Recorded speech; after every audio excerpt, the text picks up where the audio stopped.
Darating ang panahon na mawawala tayo sa mundong ito. At kapag dumating ang panahon na yun, hindi mahalaga sa kung gaano karami ng pera ang naipon mo sa bangko. Hindi rin mahalaga sa kung gaano ka successful sa trabaho or sa business mo. At lalong hindi mahalaga sa kung gaano kaganda ng mukha at ng katawan mo.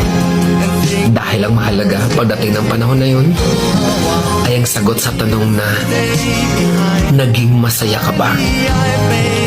Nagawa mo ba ang kagustuhan ng puso mo kahit pag-gaano ka malito sa mata ng mundo?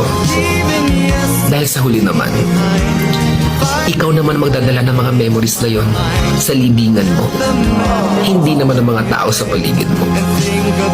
So make sure na bago pa dumating ang panahon na aalis na tayo sa mundo